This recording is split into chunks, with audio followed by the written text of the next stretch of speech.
Como introducción, se sabe que para poder colocar uno o más pónticos faltantes en lo que es la cavidad oral por medio de un puente dental,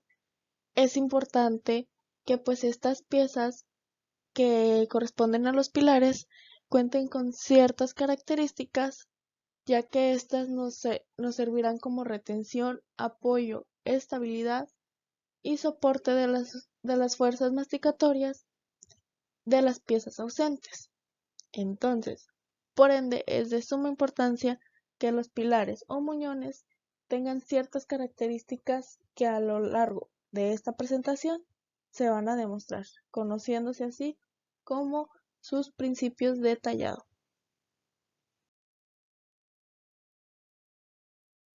Como primer punto importante o como primer principio de tallado, vamos a tener lo que es la preservación de la estructura dentaria. Ok. Como objetivo principal que tenemos al realizar un puente es, vaya, reemplazar las piezas que tenemos ausentes, que no encontramos. Sin embargo, al querer reemplazar una pieza, no tenemos que sacrificar más de estas piezas. ¿Qué significa esto? Que no tenemos que tallar de más lo que son nuestros pilares, no necesitamos quitar cantidades excesivas de lo que es tejido del diente,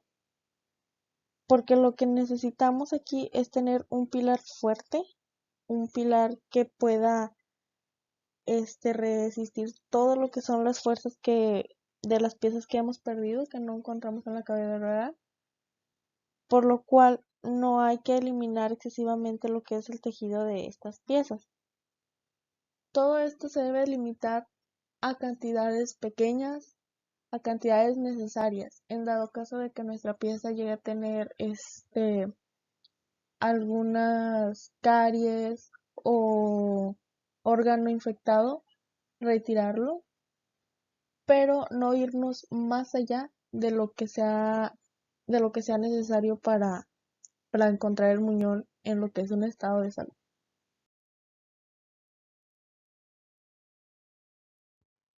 Como segundo principio, vamos a englobar a lo que es la retención y a la resistencia, que esta, en pocas palabras, es una configuración geométrica de la preparación del diente, que para llegar a esta configuración igual va a haber algunos pasos a realizar que más adelante se van a tratar. Por lo pronto, en cuanto a la retención,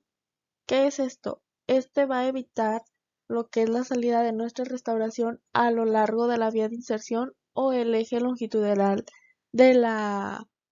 preparación de la propia pieza. Y en cuanto a la resistencia, esta va a ser que nos impida el desalojo de la restauración por medio de las fuerzas dirigidas a apical o oblicuas y va a evitar cualquier movimiento bajo las fuerzas oclusales.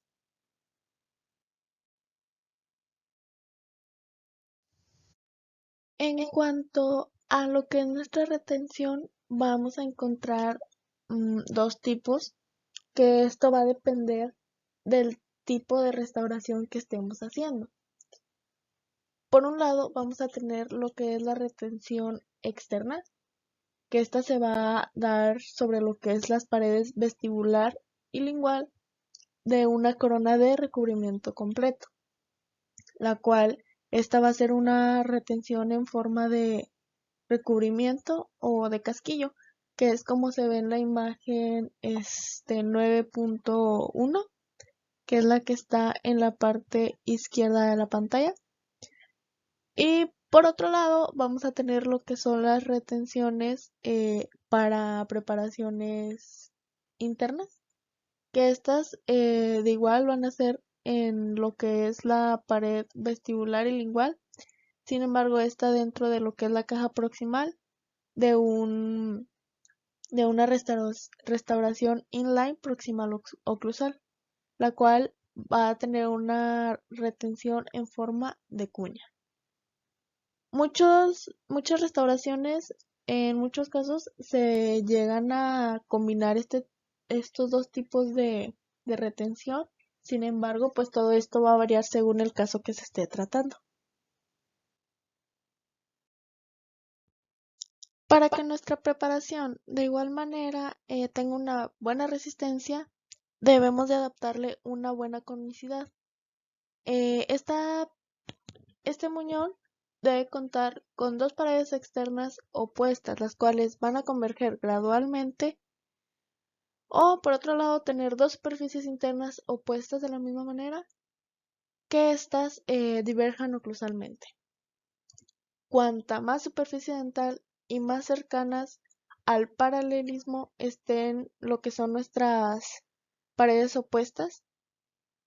mayor será la retención que nos dé en esta preparación.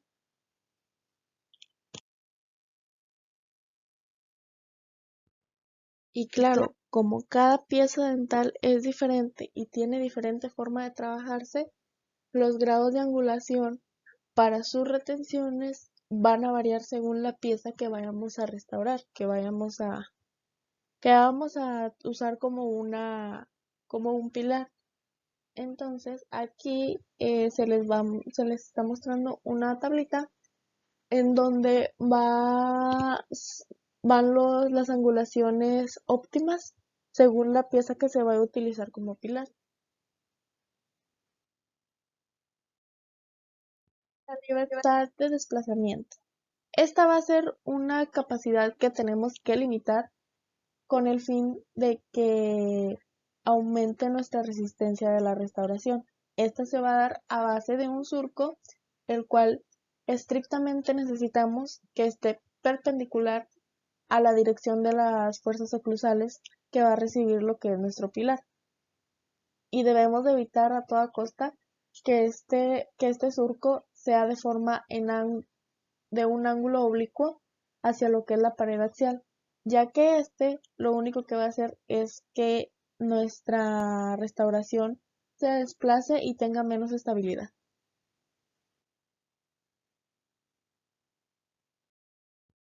La longitud. Esta va muy de la mano con lo que es nuestro primer principio detallado, que recordando es la preservación de la estructura dentaria y con lo que es la conicidad. Como sabemos, entre mayor extensión de lo que es nuestra preparación, va a ser mayor nuestra retención. Sin embargo, no siempre vamos a tener esta gran cantidad de tejido. Entonces, en cuanto vaya disminuyendo lo que es nuestra cantidad de tejido, más importante será nuestra conicidad y la longitud que va a tener esta. Entre más pequeño sea la pared donde vamos a hacer la conicidad, más importante será el ángulo de inclinación para que nuestra restauración pueda sobrevivir y no se desaloje.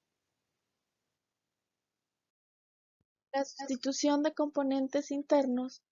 esta va a ser en casos especiales, ya que no siempre podamos contar con la posibilidad de tener estas paredes opuestas para lo que es la retención por factores externos distintos. Aquí vamos a tener estos componentes internos que nos van a ayudar a sustituir lo que es la pared axial. Según el caso que se esté viendo, vamos a tener tres tipos: la forma de caja, el surco o un pozo para pin, los cuales estos te ofrecerán un medio excelente para favorecer lo que es la retención y la resistencia global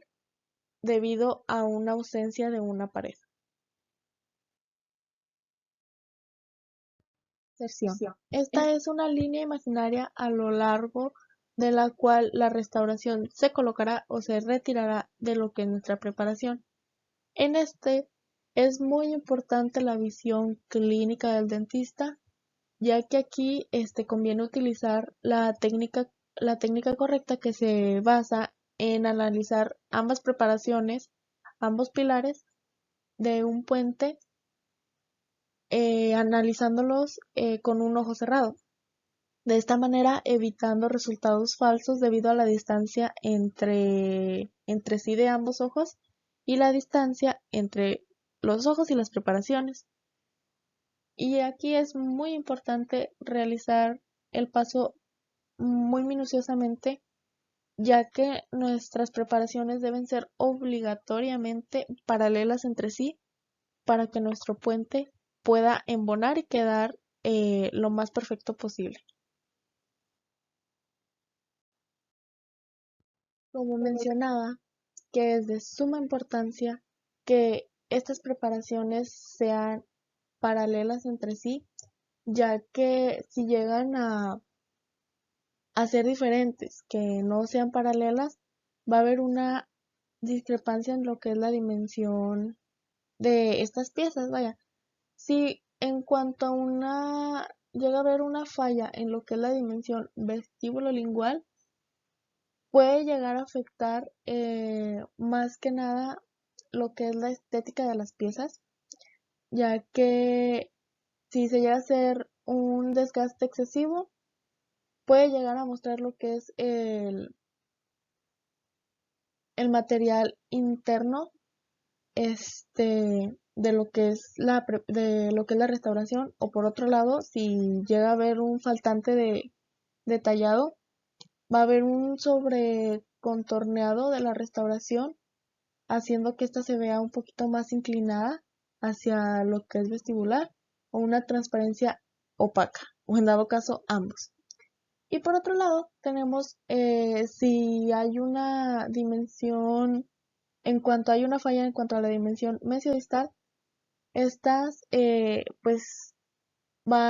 si llegan a estar inclinadas, ya sea hacia mesial o hacia distal, la restauración estará bloqueada, ya que no podrá embonar correctamente en lo que es nuestro pilar, y de este modo haciendo unos choques en cuanto a lo que es nuestra parte proximal de las piezas vecinas. Tercer principio detallado,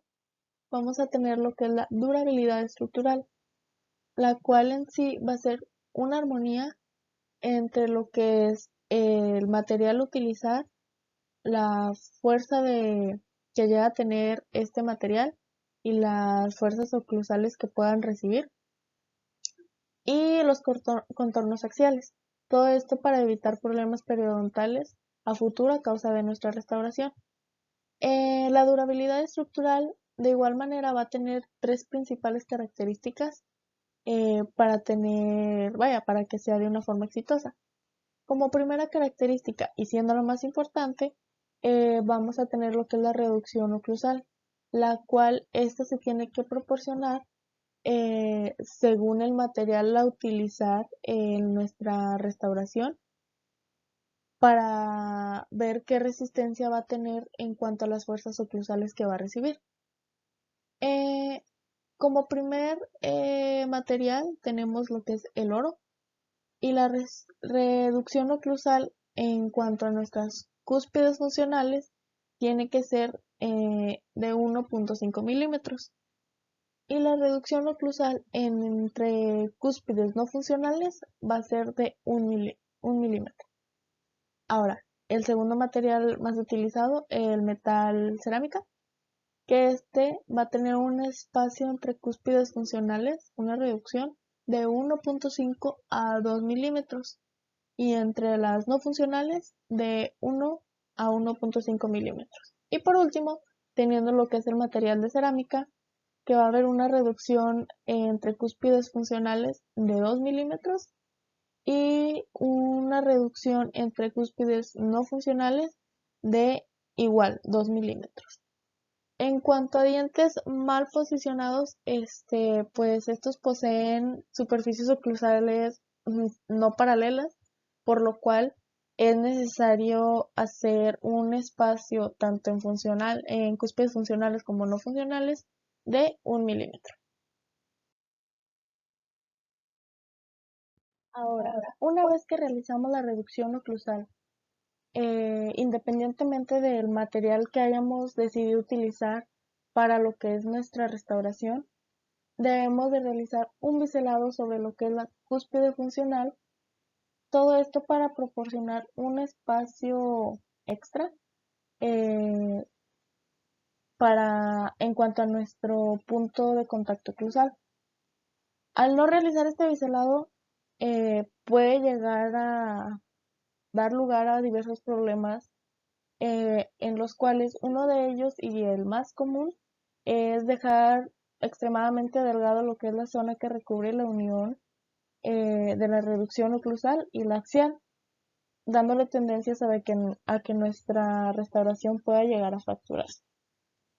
Y por último, en cuanto a nuestra reducción axial, pues también es muy importante realizarla, ya que si no se realiza una reducción axial, nuestra preparación quedará con unas paredes muy delgadas, las cuales estarán sujetas a la distorsión, o muy gruesas, las cuales pueden llegar a ser molestas para el paciente y pueden llegar a afectar periodontalmente en un futuro. En cuanto a nuestra integridad marginal, sabemos que las restauraciones pueden sobrevivir en lo que es nuestra cavidad oral y en su entorno biológico, únicamente si sus márgenes están muy bien adaptados hacia lo que es el cabo superficial de la preparación, o sea que no invaden más allá de los tejidos periodontales, por lo cual no afectan en lo absoluto. Sin embargo, si llegan a haber algunos cambios, algunas invasiones de, de este mismo, pueden llegar a afectar, dando así enfermedades periodontales y problemas a futuro.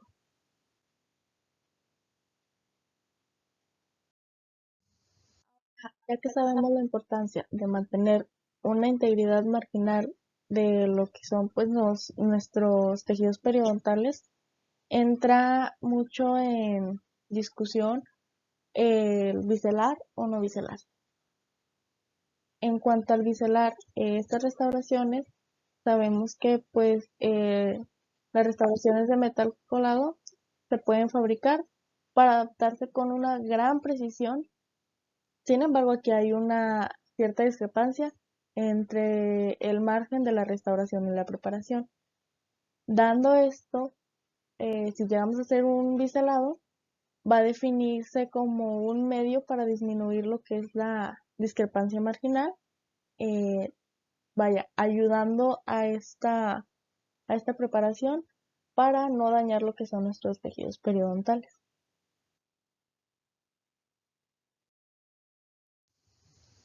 De una manera un poco más gráfica y basándonos en lo que son las simbologías de la imagen que tenemos a continuación, si la letra D la denominamos como la discrepancia vertical de la adaptación y la distancia entre la restauración y la preparación no varía entre el margen y la línea de acabado, pues esta discrepancia va a ser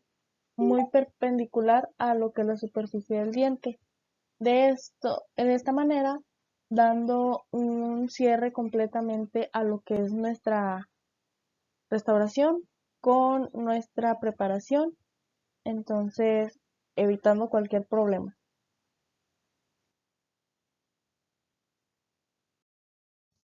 Y lo mencionado con anterioridad, pues esto se basará entre lo que es la distancia entre el margen y la estructura dentaria. Podrá reducirse lo más posible, no importa, pero mientras que no exista un cemento entre la restauración y la preparación, esto va a seguir funcionando sin ningún problema. Aquí se muestra una pequeña tablita con las funciones trigonométricas de los ángulos desde el 0 al 90 en cuanto a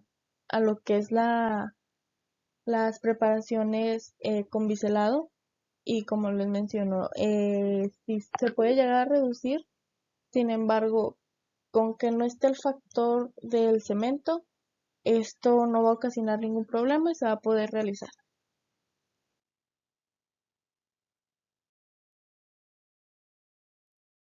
Ahora, en cuanto al no biselar, aquí sí vamos a tener lo que es la presencia del cemento y nos va a dar una situación completamente diferente a la hora de biselar, por lo cual al no biselar y añadirle lo que es el cemento, vamos a tener una adaptación una adaptación necesaria que se puede llegar a tener sin la necesidad de biselar para que nuestra restauración no cause problemas a futuro en cuanto a lo que es nuestra integridad marginal.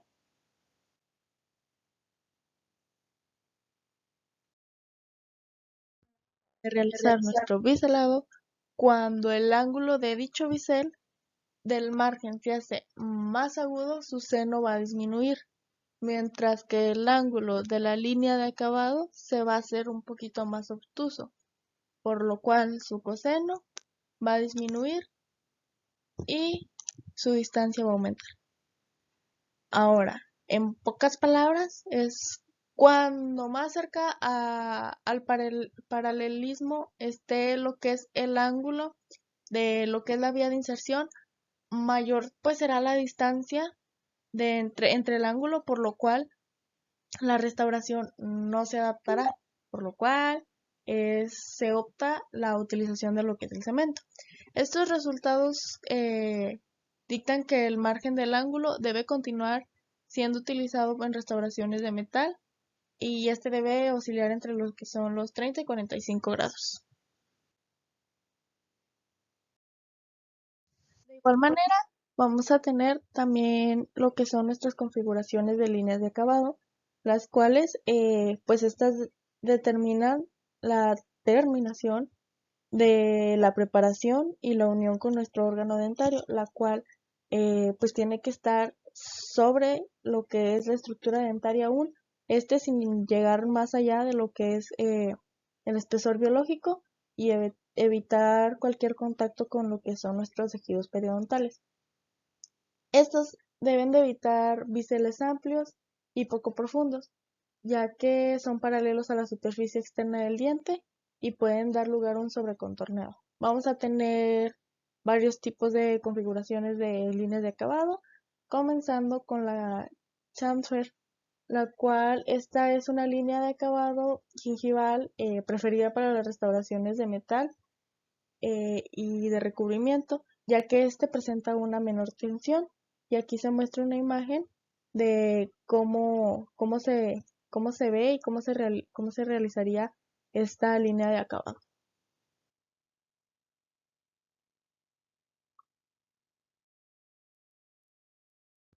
Tenemos una modificación, una configuración de la línea de acabado que se llama transfer profundo, la cual proporcionará un ángulo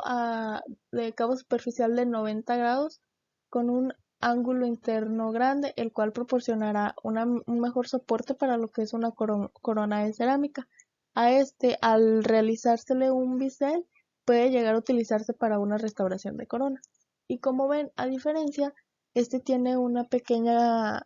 curvatura, la cual le da ese soporte más ideal a lo que son las coronas de cerámica. En cuanto a los hombros que se le pueden realizar a estas líneas de acabado, se le constituye lo que es la línea de acabado elegida para las coronas de cerámica, que como ven es una línea de acabado un poquito más recta y más definida.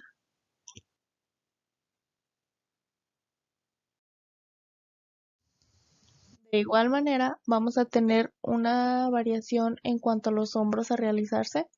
teniendo como primero el hombro radial, que constituye una forma modificada de la línea de acabado en el hombro clásico, que aquí es igual teniendo un poquito más recto, pero sobre lo que es nuestra pared axial se hace una pequeña curvatura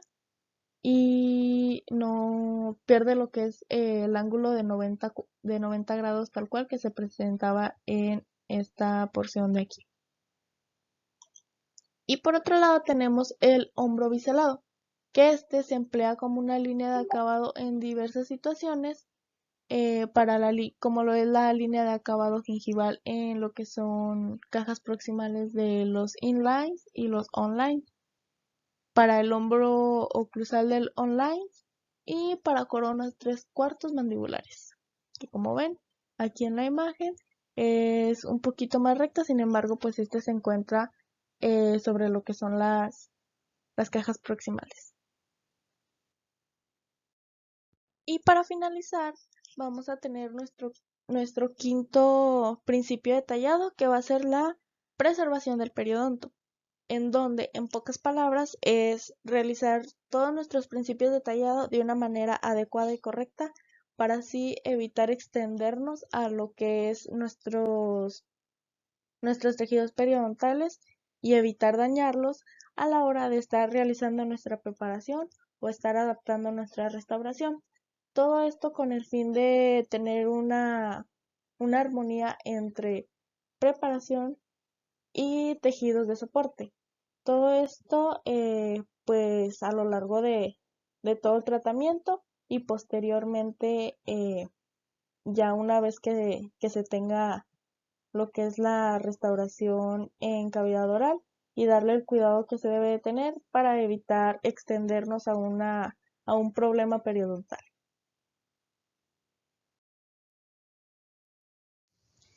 Y como conclusión, es de suma importancia conocer y recordar estos 5 principios de la elaboración adecuada de un tallado, ya que estos serán la base de las restauraciones con éxito.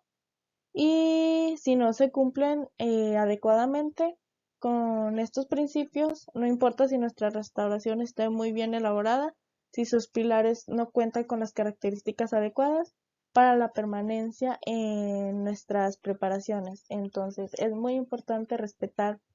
cada uno de los pasos que se mencionó a lo largo de esta presentación para tener una buena